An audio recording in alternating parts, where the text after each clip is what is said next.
All right, welcome back, everybody. It's nice to be back, and we have a very, very special guest, one of the favorite bowlers of everybody, a super successful season. Ladies and gentlemen, I have the pleasure to introduce to you Mr. Andrew Anderson. Thanks for having me. I appreciate the kind words. It is great to be back in Sweden here at Olympia Bowl. Definitely one of my favorite places in the world. It's a place that we all like to come back, right? It's more than bowling in this area. Oh, absolutely. Yeah, and I mean, over the years, I've made so many friends here, and um, it really does feel like a second home for many of us when we come over here. Yeah, it's like we are part of them. It's part of the family. It's beyond bowling. We do so many activities around the tournament as well. It's going to be that golf friendly Oh, yeah. event. But since we have you here and we don't want to kidnap you for a very long time, let me go to business. Very successful season. It was Yeah. wonderful to see. You joined the Storm staff Yep. group. You're Yep. bowling global, but Yep. pretty much you can use the Yeah. three brands. Any of the Storm brands. Yep. Storm, Roto, and Global. Yeah, what a switch. Crazy enough is that I first decided on the switch while I was here in Sweden for the Swedish League Hmm. last year. And that was my first time. So the first time throwing storm balls was actually here in In Sweden. Sweden. So kind of a full circle moment. But yeah, it's been a great year. Super happy with it. There was a couple I let slip by a little bit, but overall, you can't be too mad at the season I had. No, of course, of course. I mean, it was very successful for me. But I watched it back home. When I saw you sign for Storm, I've been bowling for Storm for quite many years, and when I saw you sign for Storm, I said like, "Oh, I think he's going to be very, very successful." Yeah. And honestly, I'm very happy because not only you're a very good bowler, but you are very kind and humble. You're a I very easy appreciate to that. talk person. And but also let us know. I know you have a YouTube channel where you do a lot of stuff, a lot of Yep. coaching, not only ball reviews. It's a little bit deeper than that. Yep. So if you want to let us know which is your YouTube channel for those who are watching and the viewers. Yeah, absolutely. So YouTube channel was kind of like a side thing that I've been doing a little bit here and there. Andrew Anderson Bowling on YouTube. It's been fun. I'll tell you what. It took. I bowled on TV many times. I've been in front of cameras. Talking to yourself in front of a camera was a different animal. Yes. It was very awkward at first. My first couple of videos, going back and watching them, I'm like, wow, this is different. But I've gotten a little more used to it now. It's been fun. It's been different. I enjoy like going through the comments, seeing what people want to see more of, and then trying to the next video act on that. So really cool, different venture. Gets me off the lanes a little bit, but also gets me practicing and showing people what it's like to be a professional bowler.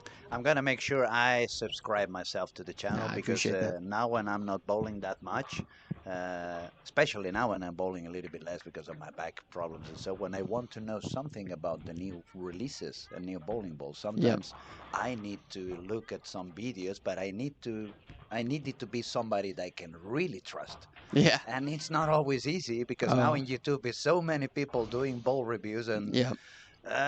sometimes when they say some things of balls that I already know, it's Yeah. like, Yeah. okay, this is not the channel I You want to learn real follow. quick. And it's really about trying to relate to everybody. Hmm. When I talk about my coaching videos, I found myself like doing a lot more takes because I'm like, all right, like that one sounded good, but that's only uh, for the higher level bowlers. And Hmm. then the next one was like, okay, maybe that was only for this select group. And so it's been a difficult challenge to try to communicate to everybody on a Yes. plane that everybody could understand. It's one of the things I realized as well. Now that I'm bowling less and I'm doing more coaching, sometimes it's like for you it's so obvious, but then you realize, no, I need to explain it in a way that it's a little bit less complicated, a little Yes. bit less complex. And but that's what we're saying, guys. If you want to learn more about the game, if you want to get know a little bit better of Andrew, just go to his channel, subscribe over there, and don't forget to subscribe also on the Storm Lucky Larsen Yes. Masters YouTube channel. It's gonna be a lot of content during the year. It's gonna be a lot of content besides this event. We had already the World Cup under 21 Yeah, that and was at the awesome. end of Watched a June. ton of it. It was really fun to witness all these young talented bowlers. They're gonna show a lot of Swedish league, and you're probably gonna be coming and bowl for, I Yeah, guess, Yoga we're from time working to out the time? dates, but I love bowling the Swedish League. You know, I try to. My hope is to get a YouTube video of it. I don't think people. I go back home and tell everybody about it, and I don't think people truly understand how special the Swedish League is. The amount of pride you bowl for, the energy, how loud it is. Um, I tell people all the time, like, you want to throw pressure shots, go try to bowl in the Swedish League and throw a shot for your team. And for those who are not really traveling around, they are bowlers, but they're not traveling the world like we do. It's a lot of talent in Scandinavia, and Oh yeah, especially a lot of talent in the Swedish league. You see people, not only foreigners coming like yourself and yeah, some other PBA guys. Even back in the day, I know Jason and some guys came in yeah. and bowled that league. But the local bowlers, they are very strong. They are very competitive, and as you very well said, the atmosphere it creates, Oh it's like a soccer game or an NBA game, but already on the playoffs when yeah. everybody's screaming defense, defense, and all that stuff. Second to none. The match Isgota had against Pergamon 2 years ago, where we came away in Olympia bowling with Hmm. the win, was one of the most electric atmospheres I've ever been a part of in any bowling atmosphere in my life. I bowled on TV, bowled for majors. I would take that atmosphere up with many of those. That's cool. That's cool to listen. Andrew, let me ask you a little bit. You bowled the previous squad. It Yeah. was the first squad you bowled in this year's event. Yep. You obviously know the bowling alley. You played here many, many times. What do you feel about the pattern? Is it as demanding as it looks? Yeah, I think it's just you have to be very willing to change, Hmm. willing to adapt. I had a great practice. Shot 160 game one. I was now willing to adapt. I liked what I saw in practice. I was trying to continue to make that work. That's just not what's going to happen here. Those who bowl really well are going to make multiple ball changes. Are going to move across the lane very quickly. Hmm. If we see a lefty that bowls really well, when the likes of Jesper show up and others, they're gonna curve the ball more than you're expecting. There's a lot of friction. You're going to see a lot of, three baggers followed by a split. There's good games out there. There's some very good pairs. There's some very good games out there.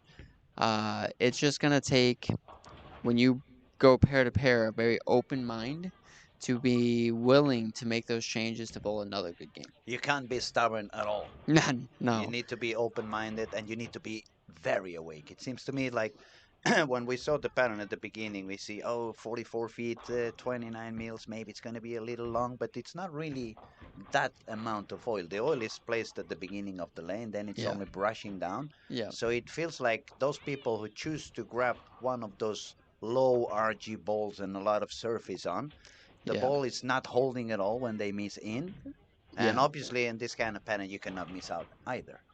I agree completely. And I got stuck myself doing that. I was throwing 44 feet, 29 mils. You're thinking let's throw some stronger stuff. Nope, got out of that real quick. And Hmm. I'm very curious to see what happens when we have more PBA guys show up, more of the Americans show up, and we all get on one squad together. There's gonna be so much rev rate. We're probably gonna run out of room. I would actually expect scores to go down a little bit. Hmm. And everyone expects that when we start showing up, that cut goes up. But we damage the lanes faster than anybody in the world, and so, and by damage I mean make them hook more. I And there's understand. there's so much hook out there as is. Uh, it's gonna be a very interesting feat. So super happy with my score. I wish I had a little more than 160 game one, but But 120 over. it was a very strong comeback. Yeah, After very game one, yeah, everything was very steady and then high games. And even when you found a little bit yourself into some troubles or issues, you managed, as it probably as you said, you opened up your mind. yeah, You were just awake to see what was happening and just exactly. decide what am I gonna do. Do it quick enough. Don't be afraid to do Yeah, those changes. Don't be afraid to change ball. Don't be afraid to change the line. yeah. And simply adapt to whatever you're gonna face on the next pair you're going into. And many times, and you and I are both probably guilty of this. When we bowling league or we're bowling something a little easier, we'll make moves that are like one or two board moves. Hmm. I made more five board moves today than I have in a In a long very time. long time. In a long time. And so that's where the open mindedness comes in. Like, hey, your ball hooked a little bit, you should probably move a lot. And Yeah. so, yeah, I'm curious to see how this plays out. So much tournament left. The pattern is going to change a little bit more as we oil it more and more. But I think they put out something pretty fair. Um, I'm super curious to see what females can do. I'm super curious to see how the lefties do. I think the likes of like Nora Johansson, she's gonna have a block one of these times. That's gonna be stellar. Um, and I think the beauty of this type of event, bowling multiple squads, is I'm super happy with 120 over, but I promise you that like my next block, I'm trying to go for that lead. And Yeah. so having multiple chances at it make you change your game plan often and see what's going on. But so far, this squad that we're watching right now, there's some good scores out there. Sean Rash 270, Andrew Hall has 260 left, Ernesto 230. So there's score to be had. Yeah, definitely. It has been like that on the previous squads when I was doing the streaming and the online. It was the first couple of games. We have seen quite a few people having 80 over. Yeah. And then on game 3 and 4, when the real transition showed Oh up, yeah. as you said, if they were not moving enough or they were not doing the things aggressively enough, they got stuck in the middle of nowhere. Then it became pretty tough. So, yeah, in terms of scoring, we're almost done with game one. We have Sean Raj on the lead now with 270. Then we have, I don't see, Chase. He's going to shoot 252 on lane 8. Yeah, that's also a great start.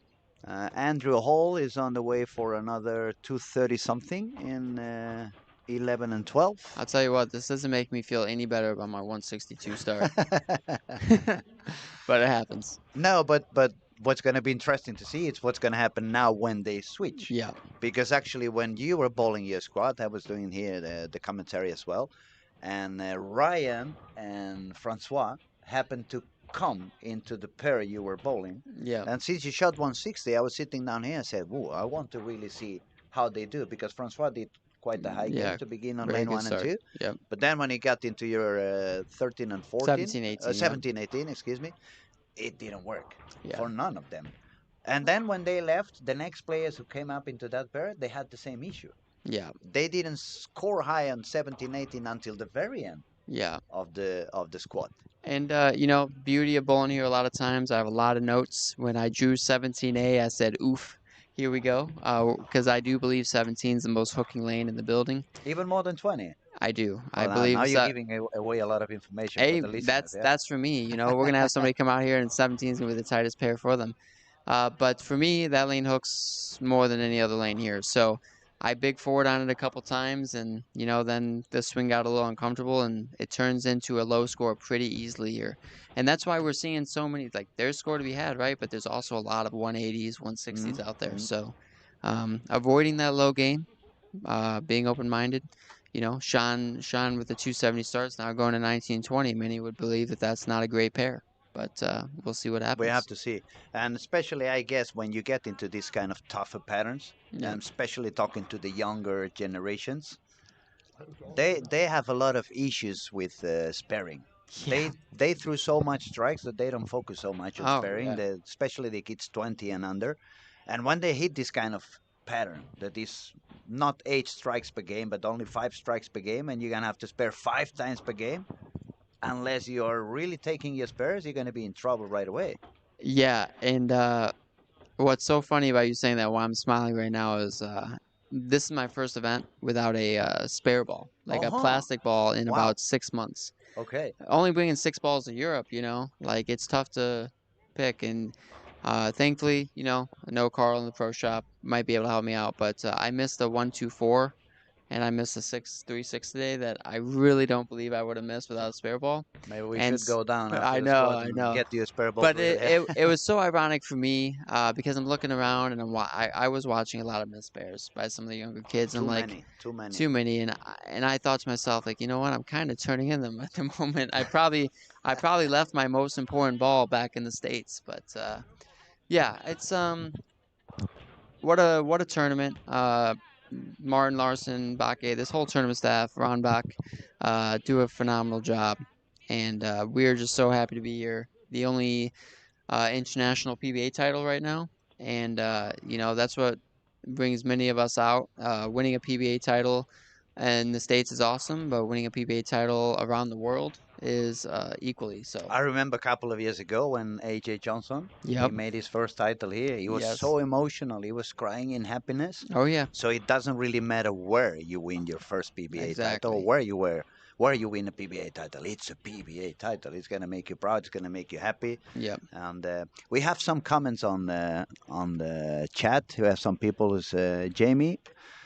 Jamie's arriving in a couple of days from now. He's a cool kid from Gibraltar. He says he's taking all the notes, so thank you, Andrew. He's Yeah. taking Yeah. notes on your suggestions and which pairs. Yeah, Jamie, we have to remember that 17 is going to hook even more than 20. Yeah?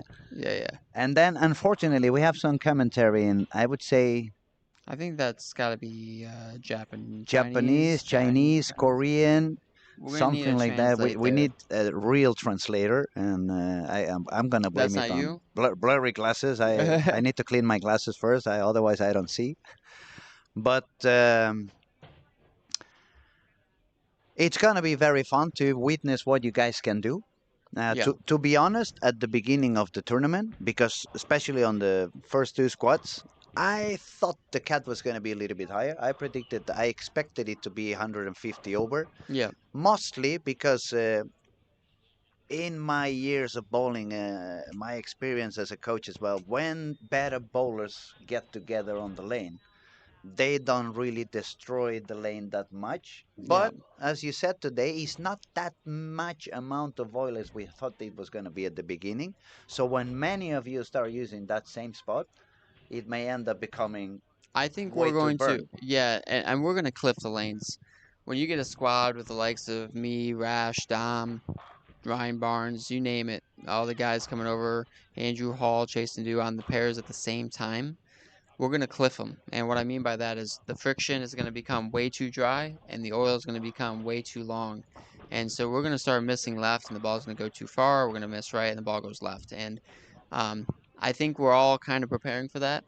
Come Thursday, come Friday, uh, those um, those really rev rate loaded squads. Those are the squads I'm most interested in Hmm. because they could be very high scoring. They could be miserable. And at the moment, after what I just bowled on, I'm going to assume the later.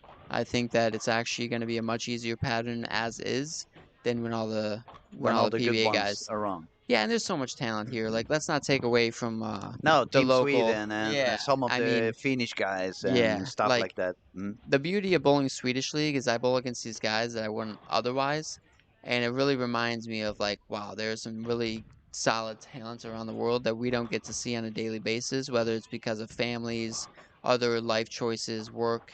Um, the PBA Tour is obviously a very special place, but we have to remember, and as a Team USA athlete too, when we go to World Championships, it's not the same as it used to be. Team USA used to feel like the strongest team majority of the years, and what we've learned is the world is really caught up, if not in many parts of the world, sometimes feel like surpassed. It's a little bit like on the NBA. Exactly. When I was a kid, it was maybe one or two foreigners over there. One guy from Lithuania, Sabonis, and maybe Petric from Exactly. Yugoslavia. Now, MVP the last couple of Yeah. years has been a guy who is Giannis a is insane. foreigner, Nikola Jokic. I Nikola mean, Jokic, and the other guy, Doncic.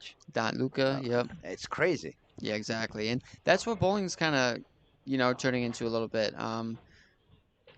There's just a lot of talent, man, and it's really cool. I mean, obviously, so many young two-handers, and I think that this this week is kind of showing a little bit of the learning curve for some when they're not Hmm. getting to throw their urethane ball, and reactive is the main play, and the lanes are just playing different than what people are used to. I believe that you just said is exactly what led me to have the wrong impression, or maybe it's not going to be wrong at the end. We'll see. The wrong impression that when the PBA and the good bowlers would be here, the scores would be higher. And my main thought of that was because at the beginning was some of the younger bowlers, and Yeah. they were all choosing to go urethane no Oh matter yeah. what.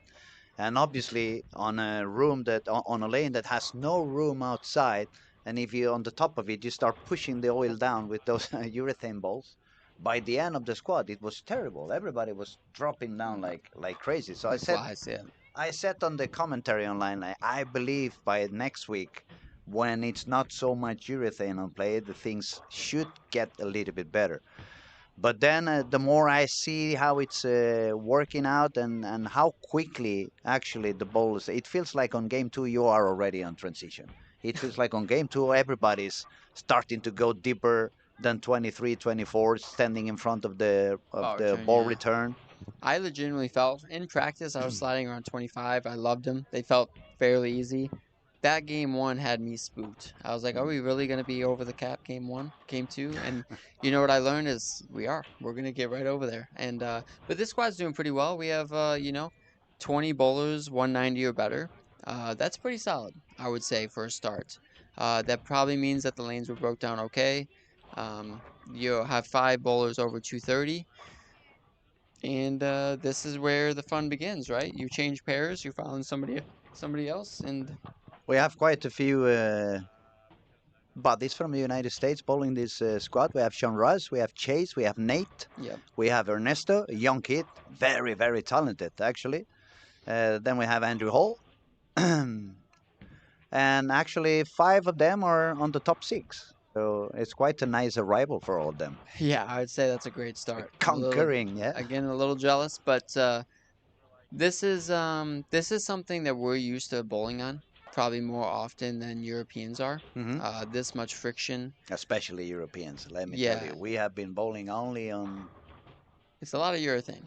a lot of urethane, a Yeah, lot of open, big ratios events. Everybody bowls 245 average. That's why they don't spare anymore. They don't care about it. yeah, They're gonna make another six-bagger right after, right, right. and that ends up changing your eyes actually. I believe when you bowl and you have such a big room, as soon as you have a very small room, your brain is not used to that, and then you consume a lot more energy to stay focused and to try to hit such a narrow spot instead Yeah, of just having all the room in the world. no, I agree. I agree completely, and I think that's why the cream always rises to the top. That's the saying that we use, or Hmm. like, as the tournament goes on, the good bowlers are going to find their way up the leaderboard. But what I think that people are doing right now is learning. We bowl a lot of squads. Everybody bowls a couple squads. Uh, and it is so great to get off to a good start. But what really happens when you get off to a good start is you're really just loosening the swing up. Mm. And then you get to just go bowl. And giving us a couple opportunities on something like this, like we're gonna learn from what we did wrong. I'm gonna learn from what I did wrong game one, and you're gonna learn from the transition. And I hope that many people like me are watching. There's a reason I'm still in the center today. Absolutely, Obviously absolutely. commentating is great, but I was sitting up there for a reason. I wanted to watch, see who bowled well, see what they're doing right. And I think that's a little lost sometimes Mm. with the youth right now is that they're done bowling, they leave. Yeah, or they start Um, looking at their phones, and that's exactly. all they're gonna do, and Yeah, that's it. when I'm bowling competitively, I'm watching every shot going down the lane. I'm trying to learn from others, and that's what really is. I feel like separated myself over the years. I have to thank you for this kind of advice because it's very good for especially the young ones who are watching and listening. Yeah. We have been telling them all week. This is not only just a PBA event. This is not only happening to win a title. We want everybody to win something, Oh yeah. an experience, friendships, learning, understanding, and we have been trying to do. We actually, especially me, I never shut up. I keep talking and talking and talking, and I pay very little attention. Of course, I follow the scores and we comment on what's going on the lanes and what we see, but we're trying to, in a way, educate. Not educate, but provide with more tools and more knowledge to the viewers that are amateurs. Because on the top of bowling, we have, we could say, maybe 25,000 bowlers in the planet which are bowling real competitive, but there is Yeah. another 100 million bowlers who only play Yes, a night ton. leagues and stuff like that, and they go to the pro shop and they have to trust the guy in the pro shop to give them the right material, and then they have this tendency, especially on amateur bowling, like they always grab the same ball from the bag, they always bowl from the same spot on the lane, Always. and then when they get over there, it's almost like playing the lottery. Let's see if today I picked the lucky Yeah. number, or oh, today it didn't work. I'm going back home a little bit upset. And Yeah. those who are spending the time or to watch online and to try to, it's because they really love the game. So if they love the game enough to be watching online and paying attention, why not try to help them a little bit? So that's Absolutely. why I say thank you very much for all the tips you're giving Oh, them. no problem. Thank you for your time. We really really appreciate having you here, and feel free to go outside, Yeah. witness live because it's quite different to watch on a small screen. I mean, Yeah, yeah. the screen here is big, but there's so many cameras. So, and we hope that we have a chance to maybe steal you another 5 or 10 minutes Oh, during the week absolutely. at some point. You Maybe know, after you bought a I'll few be around. squads. Yeah, I'll be around. And the one thing I'm really looking forward to, Bake and the whole crew. Wednesday is always a great day. Oh yeah, Yeah, Wednesday is my busy day. You know yeah, that. That's yeah, when yeah, yeah. that's when I'm really working my ass. Yeah. Wednesday's a great day here. We get to golf in a scramble outing with people. I meet new people every year, and then we get to do something with the kids. Mm. And it's just a great day, great event. Kind of takes us away from the competition for a little bit, gets us together. Remember that we're all here for the same reasons, and then Thursday to me is when the tournament begins. Now it's when you go back to business. So Exactly. Wednesdays, pick up some extra energy, pick Yeah, up some good vibes, and exactly. then everything on the grill from Thursday. Yep, because then it's time to try to win a PBA Tour title. Yep. All So, right. Thanks for having me, Andrew, man. we wish you the Appreciate you. best. Thank you very much. Thank you for your time. Yeah, absolutely. All right, I'm gonna focus a little bit on scoring at the moment because it was very nice talking to Andrew. We always learn a lot of new things, and especially their professional perspective. They spend so many hours in the lanes and different conditions, so it's always very very very interesting to listen on how they see the game, how they see the pattern, how they see it could be bowled, how it could be played. Uh, so, as I was saying, I'm gonna go back into scoring. We had Sean Rush on the lead with 270 on the first game. Now he's bowling on lane 19 and 20. If you go to lane 19 and 20 camera, you also have Ernesto Reynoso. He's also from the United States, a young kid with a lot of talent. He does it very, very good. He's a two-handed bowler. Ernesto shot 233 on game one. He's now got a double and an open frame. He just doubled again, so he's above par. Then we have to find a Nate. We have to find, let me see, who else did okay. Nora, we have Nora bowling this squad also. She shot 204 on the game one. Now she has strikes per triple. It looks like she's getting used to whatever she needs to do on the lanes. And as we said on the previous squad, she's super, super talented, and we can expect her to do pretty well all day long and in pretty much any kind of condition. Another young, talented kid who's been fighting over and over again is spending a lot of hours on the lanes is Andre from the Czech Republic. He's bowling on lane 13 and 14. He's also a very interesting kid to follow. He's playing with Raymond Tees from England. He's also a super super talented bowler. If we want to talk a little bit of a little bit older guys, more bowling in my age, we have on lane 17 and 18 Jesper Agerbo from Denmark. Uh, Quite successful. He has been always doing okay. I've never seen him go down. He's such a fighter. And if I try to see who else, Kevin Mellin, he also was bowling on the previous squad. Who else we have here? We have Nathan. We have who is there? Mm. Yeah, as Andrew was trying to explain, as soon as you change the lane and you go to the next pair, it's very important to be awake. We see some people struggling a little bit with some splits and open frames. For example, in lane one, we have both players. They have three open frames already.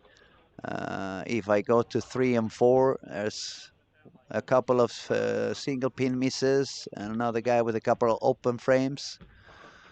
So yeah, if I go to lane 8, also another 9 miss over there. It still gets me. I don't understand. I mean, you can get bad shots and splits, and maybe it's hard to strike, but to me, single pins.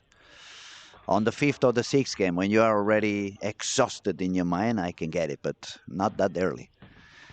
Anyway, back to people who's doing okay. Nora just made the fourth bagger, so it looks like on lane 15 and 16, she's feeling comfortable and feeling happy.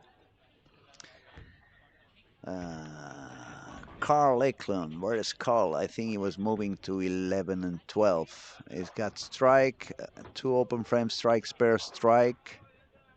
So we'll have to see how he does. But Carl is super talented. So as soon as he finds something that works, he's capable of shooting 3 games of 270 directly and nothing else happens. Well, actually, he's capable of doing it 6 games, as we said on the previous quad.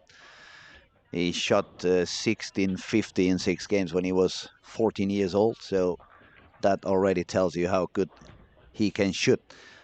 We have also a player from France, Gregory Rius.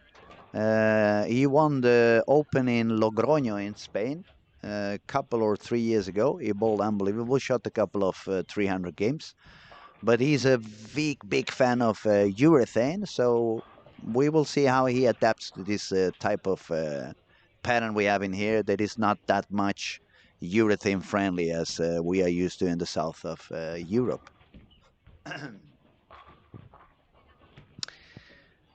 Again, as always, if you want to ask something, if you want to do any comments, feel free to do. And also remember to subscribe into our channel if you haven't done it yet.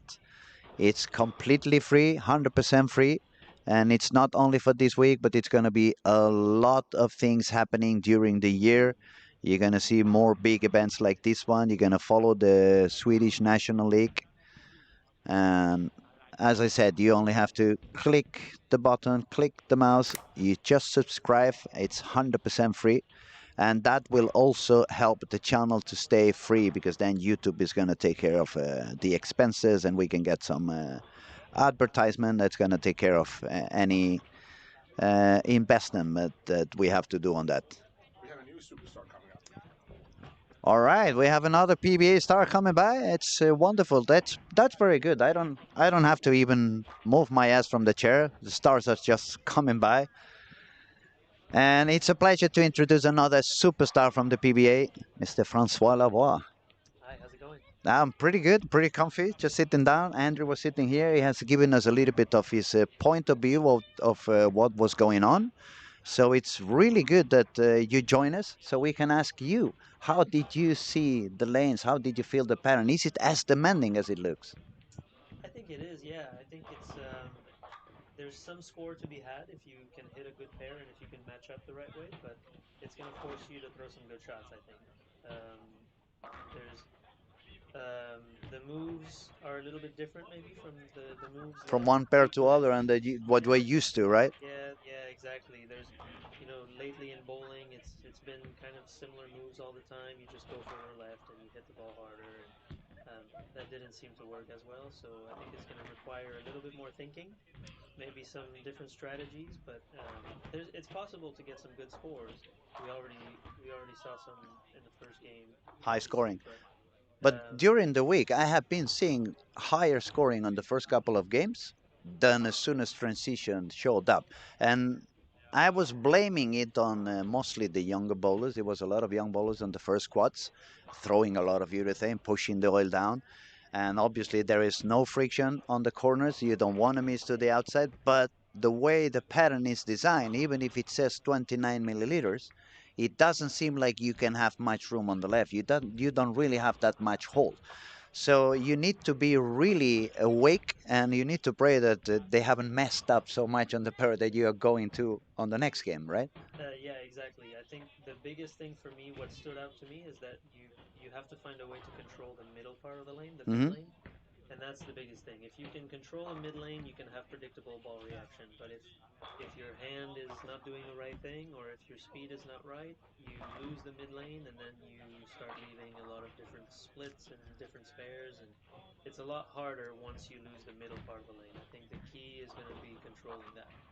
And now for me, it's I understand it. I'm been bowling for many years and coaching as well. But for those who are watching online and they may be a little bit more into the amateur bowling, the night league bowling, how would you tell them? How do you actually try to control the middle lane? Because people is more or less into the basics. I give more surface if I see a lot of oil, or I choose for a shiny ball if I see it's getting dry, but they don't think so much about RGs. Is it a high RG? Is it a pin up? Is it a pin down? Is it going to do a lot of flare? Is it going to want to hook too early? So what would you tell them, or what kind of tips would you give them to control the middle lane?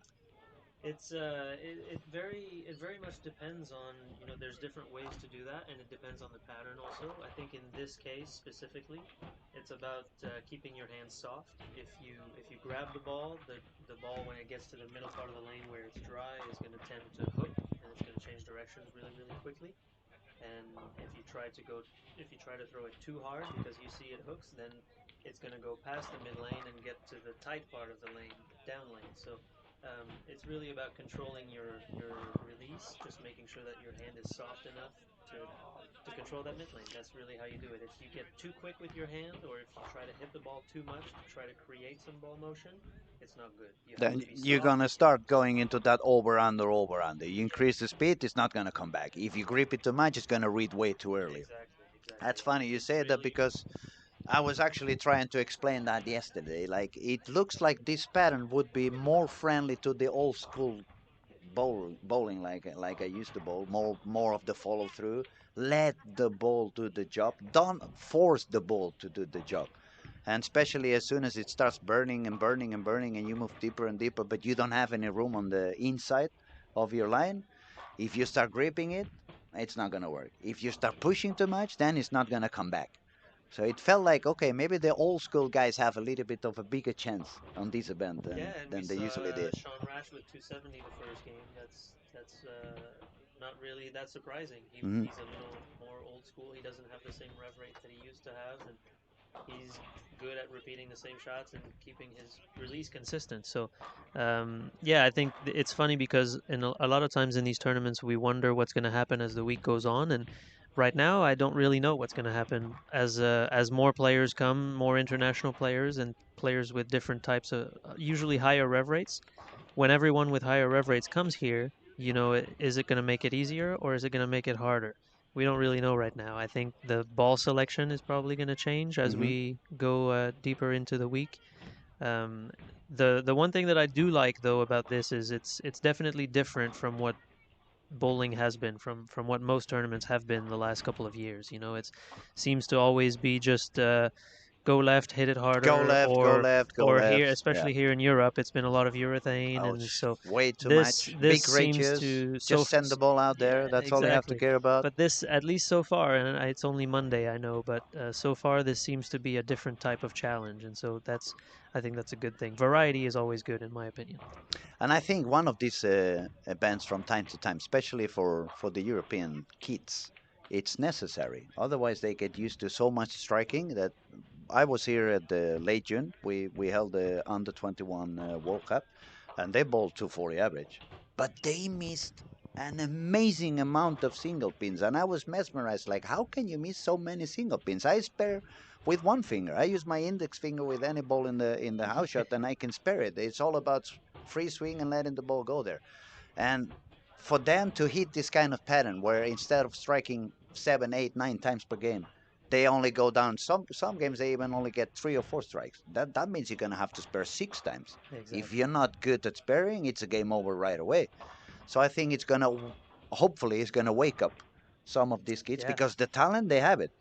And not only that, I think when you don't strike as much as you're used to, because yeah, the kids these days are used to striking a lot because they have all this power and all this speed, and they move the pins around a lot. They get Hmm. messengers and they throw a lot of strikes. But when the pattern is like it is now, and it's not easy to average 230, you definitely have to make spares. That's what keeps you in it. In a 6 game block, a lot of kids have a tendency to look for the 270 game, the Hmm. 250 Hmm. game. Maybe it's not out there on this condition. Maybe you have to grind a little bit more every game, and so it keeps you. It makes sure to it. You have to stay mentally focused. You have to stay sharp mentally so that you can. As we're watching, we see some missed spares. On a couple of different lanes, but yeah, you just have to stay mentally strong for 6 full games because you could hit a pair that you match up well on and bowl a big And game, bowl a but big game, but then how are when you you go to the how are you next going to one, take advantage of it? You have to absolutely. be able to. If you have a bad pair, is it going to be 150 or is it going to be 190? Mm. You have to minimize the damage and take full advantage of the opportunities if you do hit a good pair. Another thing that I noticed with the young guys on the previous couple of days when they were bowling, since they're not that used to bowl these difficult patterns, not only they start missing a lot of spares, but you could see how exhausted they got to the end of the squats.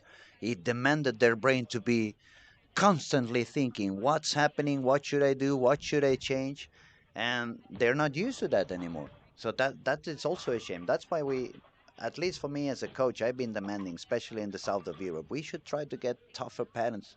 Go back, maybe not as we were when we bowled in wooden lanes and flat because it was only the century machines and stuff like that. But we cannot always bowl the 250 average over and over and over again. I had a couple of new students lately. They started taking classes with me, and I remember the first class I had with one of them. I asked him, "Okay, where are you aiming?" And he said to me, "Between that and that arrow." And I'm like, "Oh man, that's a very big area. I mean, you're not looking at Yeah. least one board. No, no, between those two arrows." And that is what's happening today.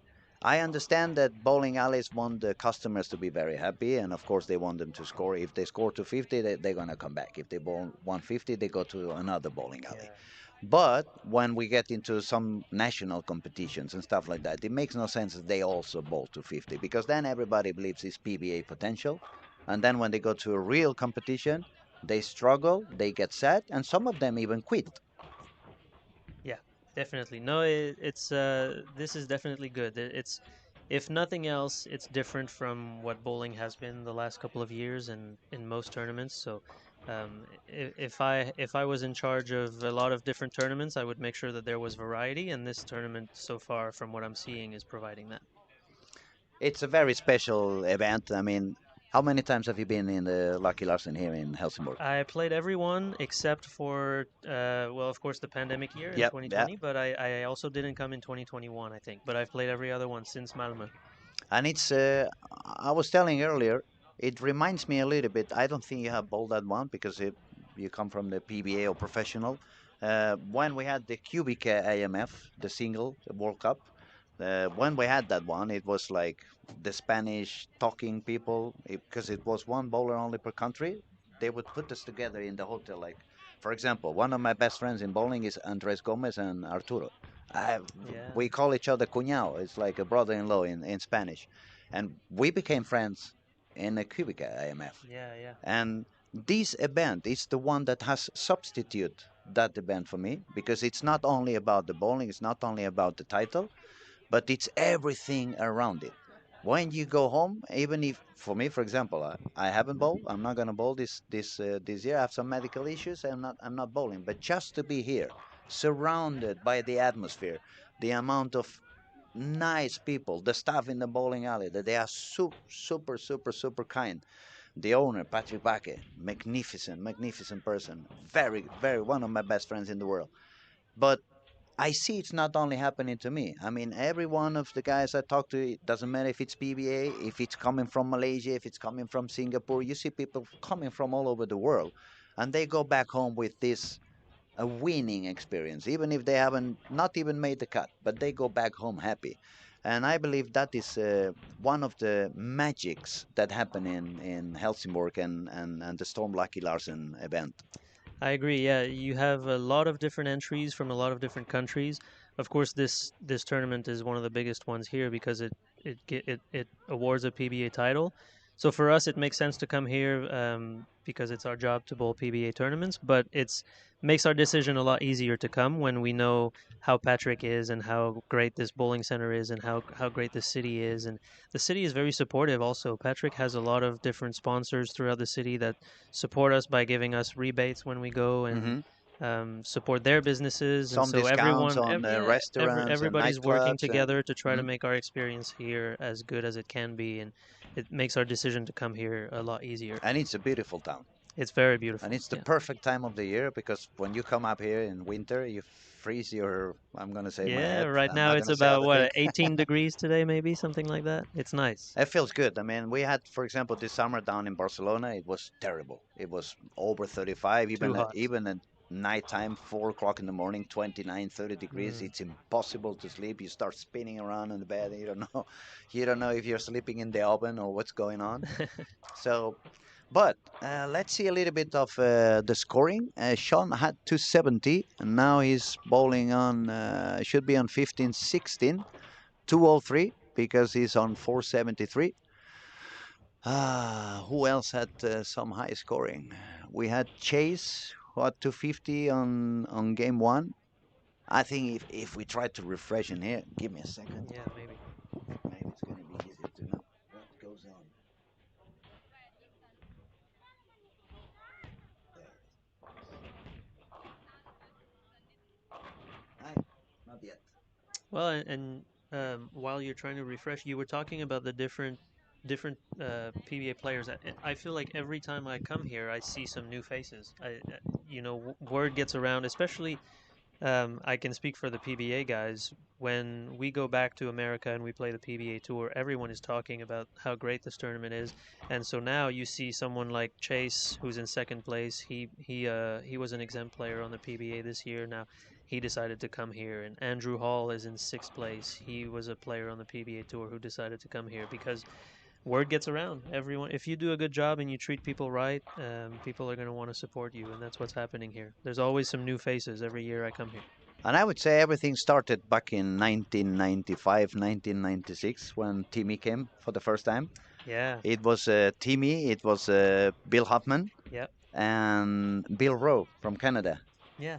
You know Yeah. Yeah. Billy? Yeah. Of course. Yeah. Yeah. And we had a lot of fun. They treated us so well. It was an amazing experience. And that already that summer, that was some tournament. It was held in Eastern times, and already by that summer, more of them came back for the Danish tour and the Swedish tour Sure. in August.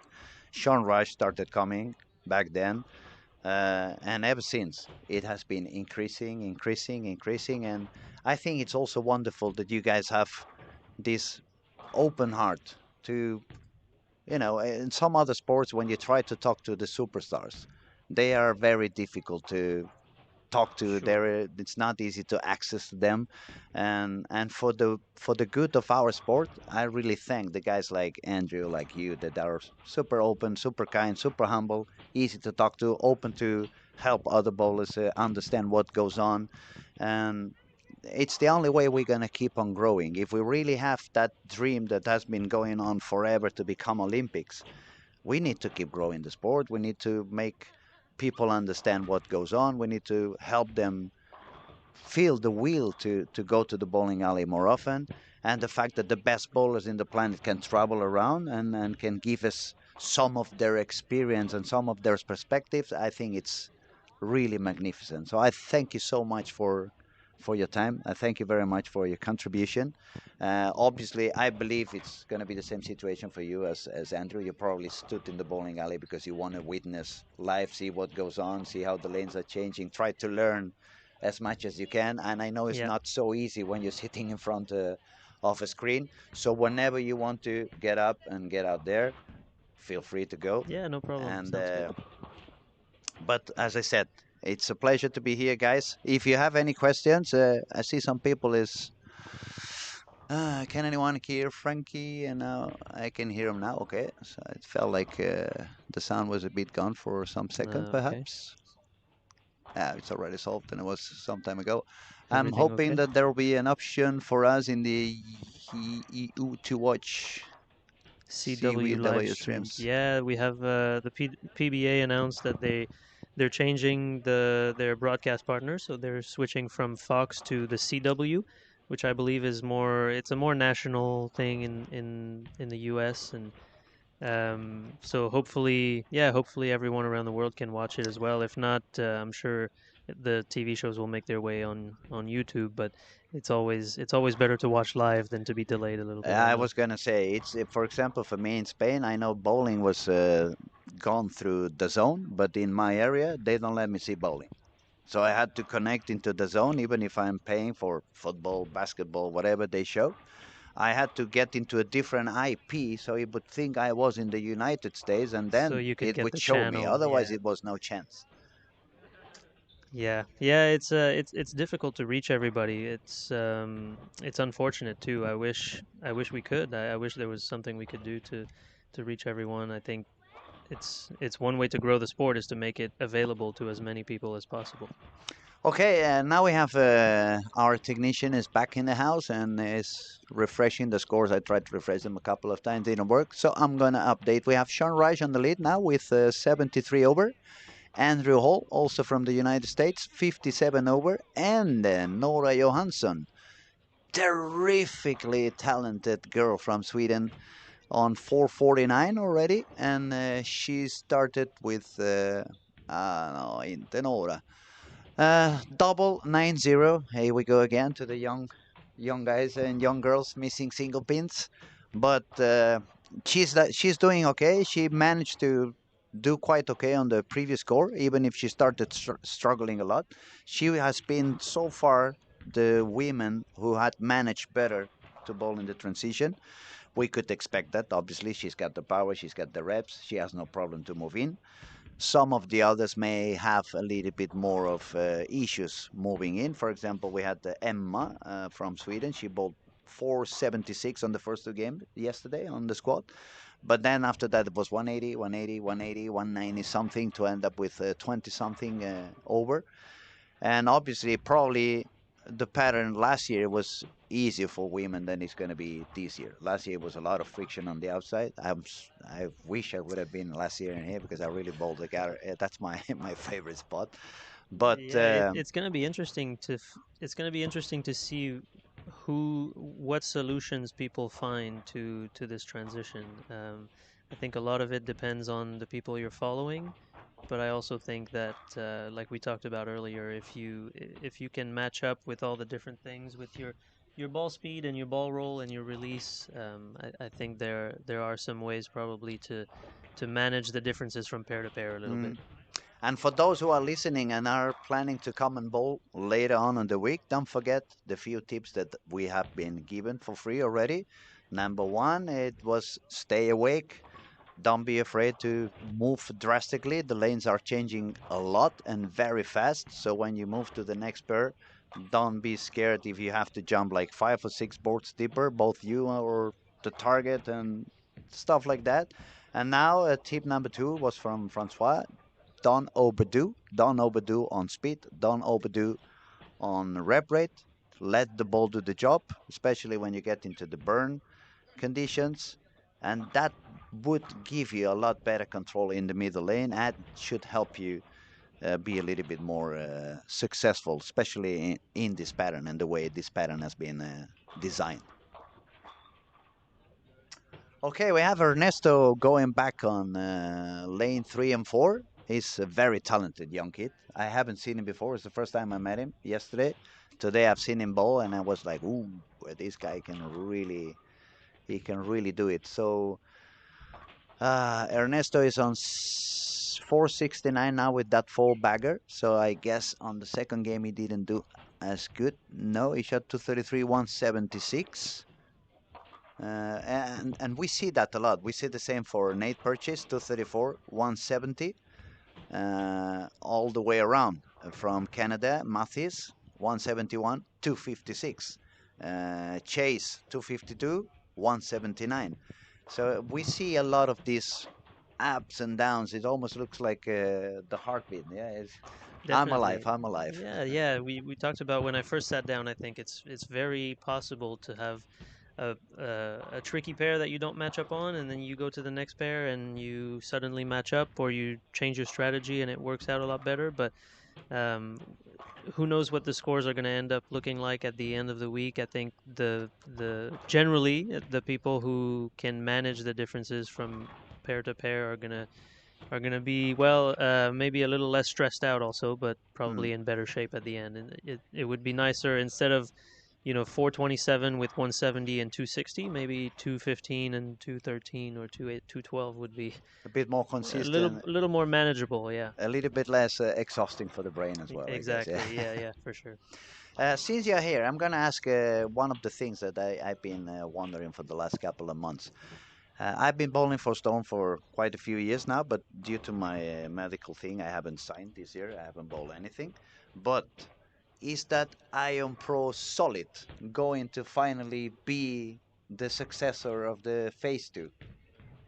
Oh, is it going to be the successor of the Phase 2? That's a good question. They're different balls, but I think I can see what you mean by that. I think the Ion Pro Solid to me probably is gets a little bit further down the lane, Hmm. is a little cleaner than the Phase 2, and um, I just think that the Ion Pro Solid is going to be a pretty versatile ball. I used it. I drilled it actually just before we bowled the mixed doubles in Houston, the Hmm. PBA PWBA mixed doubles, and I practiced with it a few times, and I took it down to Houston, and it was essentially the only ball I used for the whole weekend. I could those are the types of balls I really like, the ones I can use for multiple games.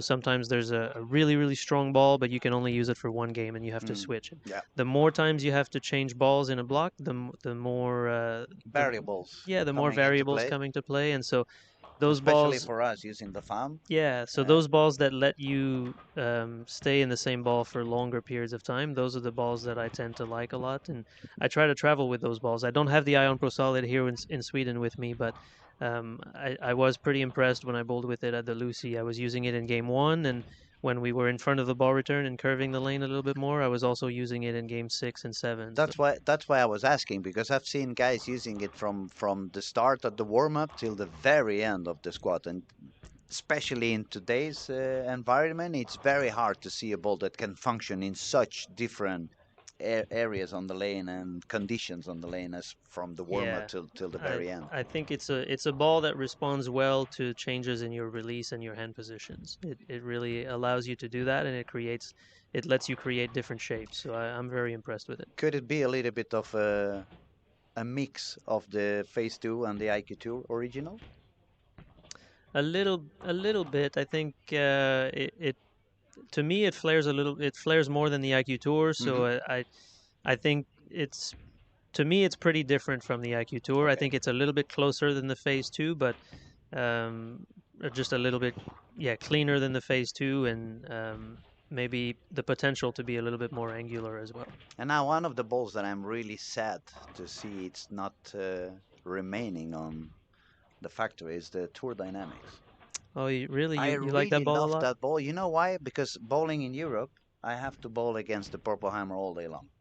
And since they always have the tendency to have these open lanes that everybody ends up bowling at least two-handers with very high speed between the second and the third arrow, and they keep the break point around 5.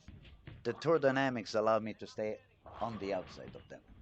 So Yeah, then I yeah. would use the Purple Hammer as a hold, and I became a lefty in a way. Yeah, very nice. So you didn't have to move as much, and No, I didn't move at all. you're Maybe not one, scratching your head one as or two often. boards in 6 games, and I was like, Jesus, that reminds me when I started bowling when I was 10. Yeah, Not yeah. anymore like the The way it is today. the tour. It's interesting. The Tour Dynamics, I think, was one of those balls that um, there was it's very niche. Like some people really really liked it, and some people didn't really find a use for A it. use for it, yeah. Yeah, so it was like one way or the other. Whereas everyone has a phase two, everyone can use the phase two. Mm. But the tour dynamics, yeah, some styles were really really well suited for it, and maybe some styles weren't as well suited for it. And I was thinking about this pattern, for example. Very little room. So a ball that I can trust and is not going to make too much flare and don't do too many crazy things, but still have the power. I said to myself, maybe that's the one I would use at the beginning in here. Yeah, Even I if could. it's a little bit deeper, but I can also spin the hand a little bit more so I can generate that extra angle that's not going to give me because it doesn't have such a high differential or high flare.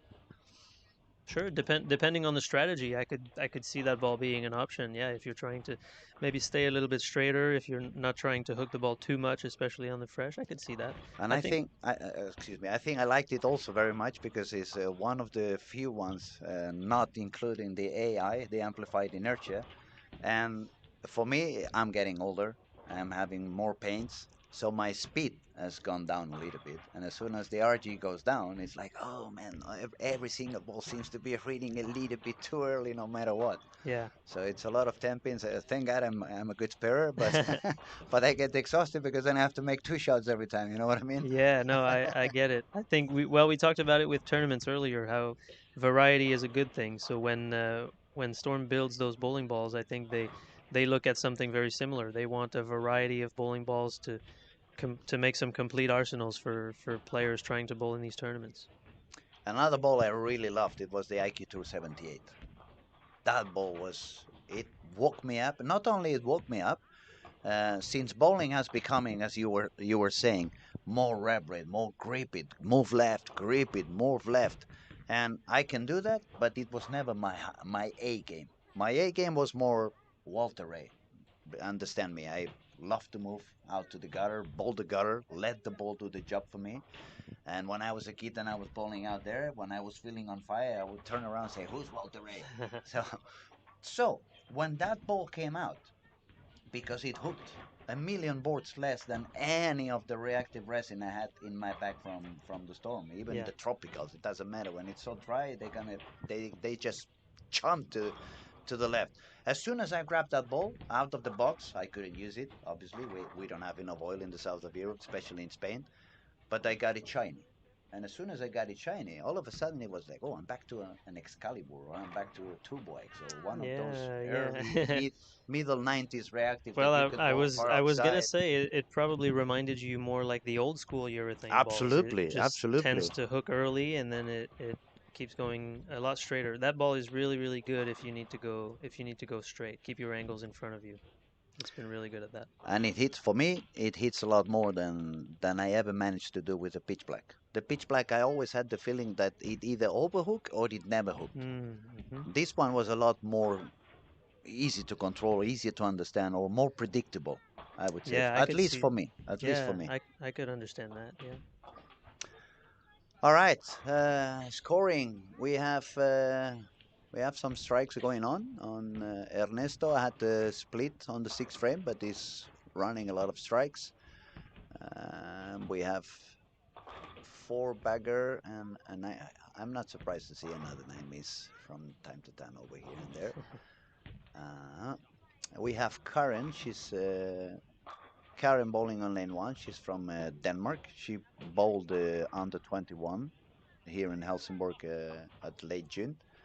She was bowling super good, old school, letting the ball go, but she was bowling far outside. That event, it was a lot of friction on the corners, both sides. So the kids really bowl. Everyone bowled the purple hammer, obviously, Yeah, yeah. but they bowl on the gutter and they did really really good. I was talking a little bit with her at the end of the previous squad, and I asked her, "So how do you feel now? It's complete different. Eh? You have to jump deeper. You cannot grab that purple ball." But she's very talented. She does it very good, and her sister is bowling somewhere as well. She has a twin sister bowling in here. Uh, we have Sean with a couple of open frames, so he seems to have slowed down a little bit his scoring pace. He's already 14 over. If he strikes out, he's gonna go on 74 over, but that would mean he made 270, 201, 2, sorry, 203, 201, 201 if he strikes out. And Chase is on 575, so that means if he strikes out, it's gonna go all the way to 224, and that would put him on 655. yeah, 55 over.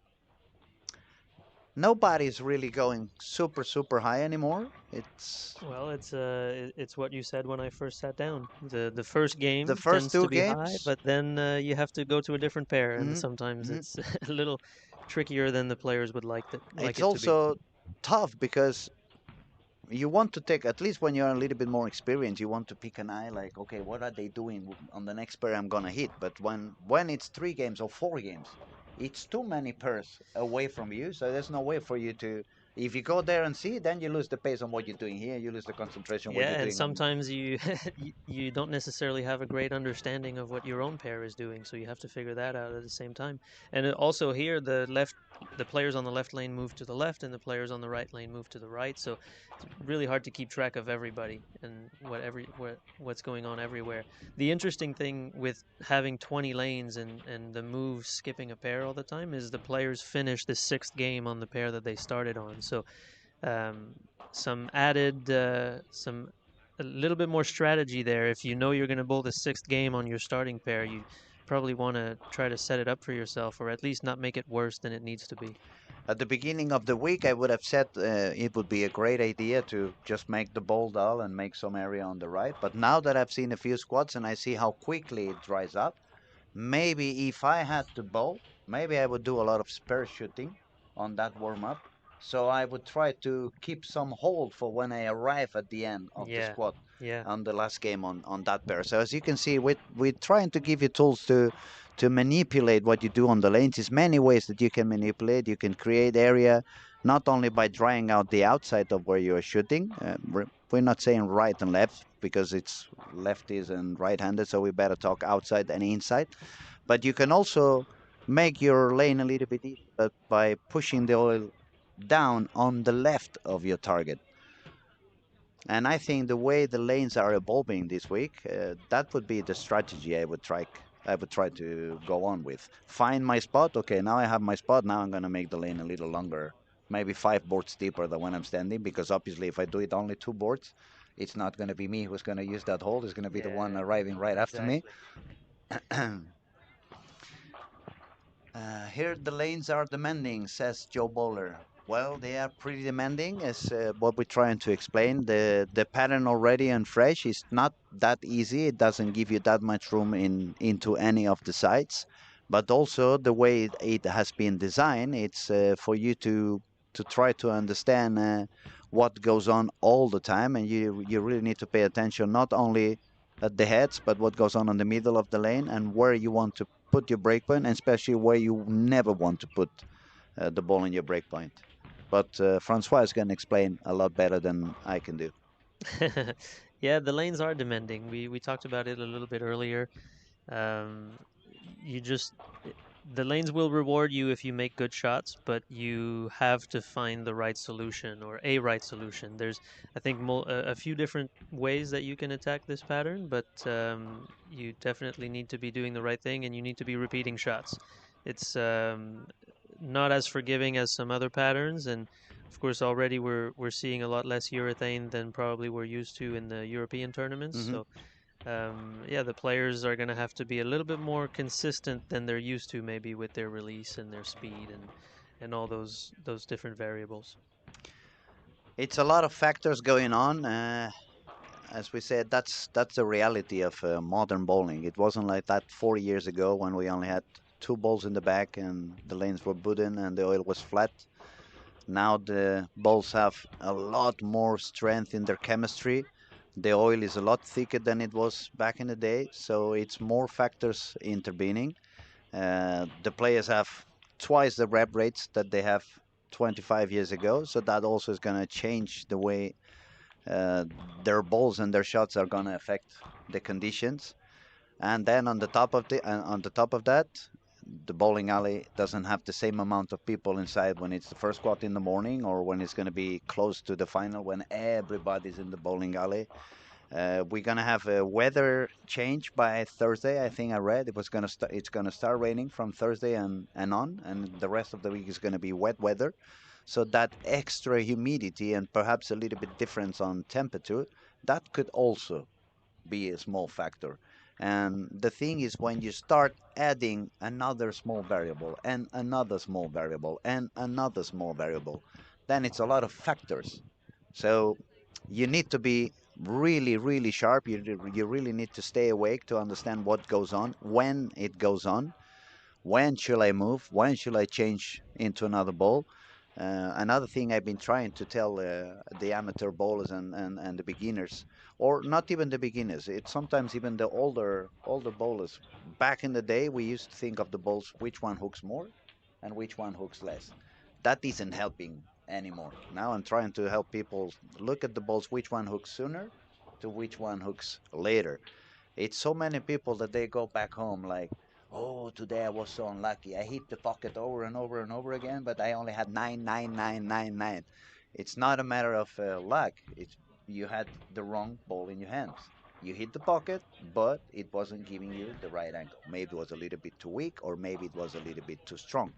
If you try to understand the balls that hook the soonest, they need to start coming from a little bit further outside to get the same angle that the ball that hooks a lot later if it stays a little bit deeper.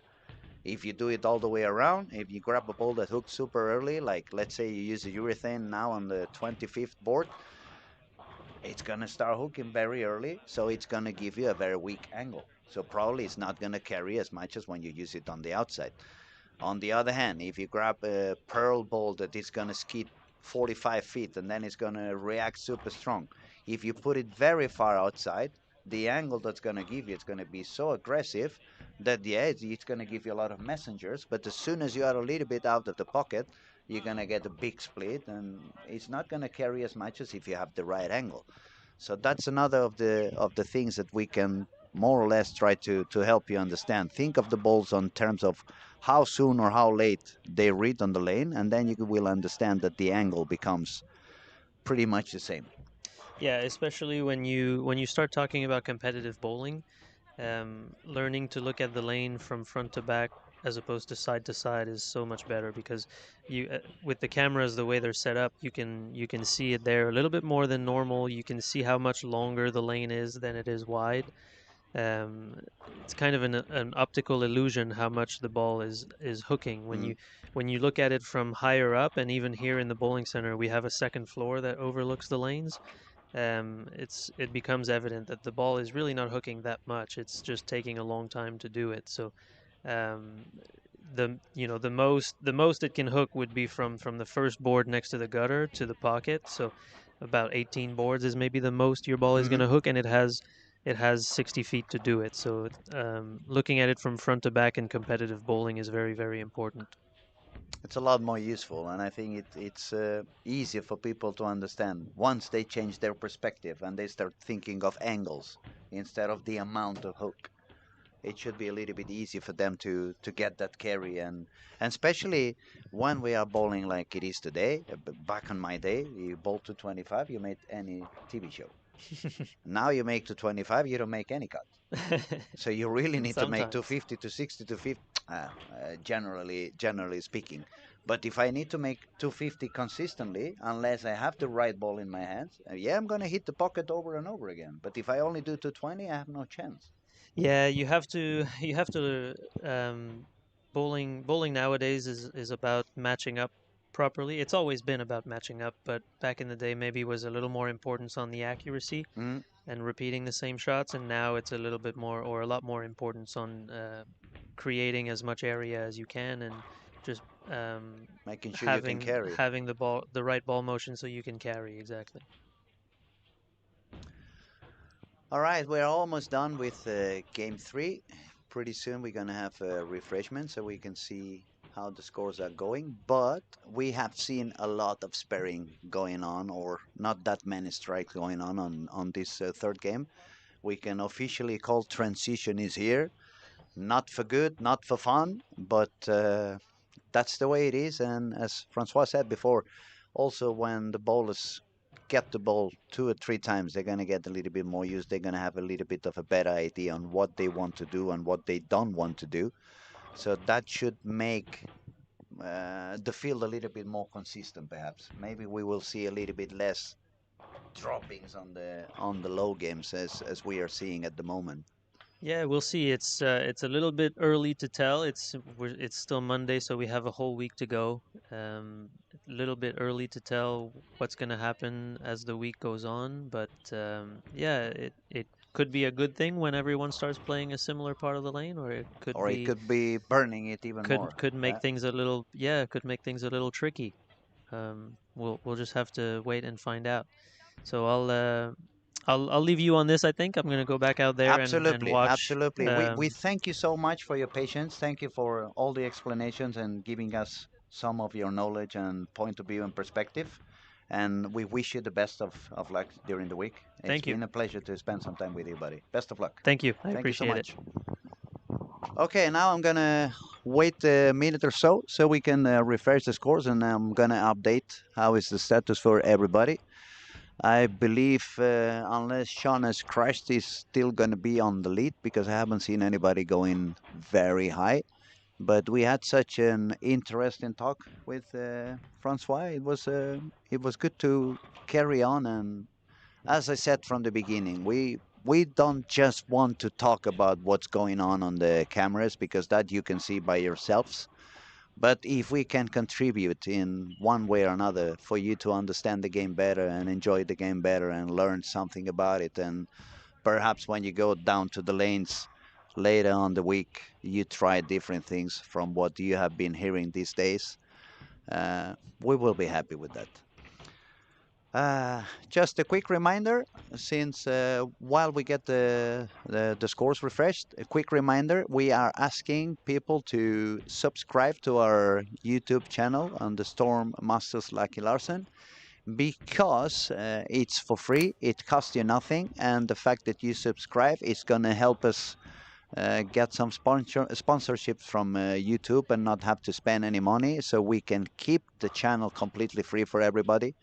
And we're going to be pushing for more and more bowling, quality bowling, not only big events like we had the World Cup under 21 in the late June, and we are having now the PBA event, but you can also be following the PBA regional in Sweden. You will be also able to be following the National League, which is an amazing experience. The Swedish National League, it's almost like watching Barca Madrid, but without Lamine Yamal and without Messi. But besides that, it's really a crazy atmosphere. It's one of the things that you really have to witness from time to time. And I know they will be pushing also in some extra content and stuff for free. Okay, scores have updated. Things keep going down. Sean Reich is leading now with 6-6-9, so he's dropped down 1 pin from game 1. Jesper Agerbo, as I said, old school. I'm not surprised to see a couple of old school guys up there. 654.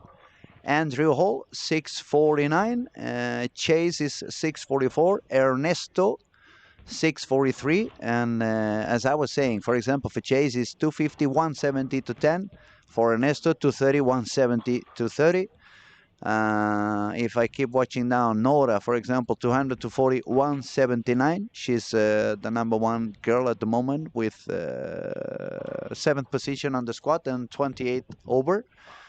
Then we have another Swedish guy, Jonathan Hallberg, 625. Oh, finally, someone steady, 199 to 13 to 13. But then we go down to 9th place is Nate Purchase, 234, 170, 206. We see a lot of 170 games. And the talent on the lanes is mesmerizing. It's very, very good bowlers. But the fact that they are struggling the way they are struggling, it just shows you that the pattern is indeed quite demanding. I'm going to take a 5 minutes break. I'm going to try to go out and see if I can find another guest to join us for a little while. And if I don't find anybody, I'm just going to carry on by myself. Just give me 5 minutes.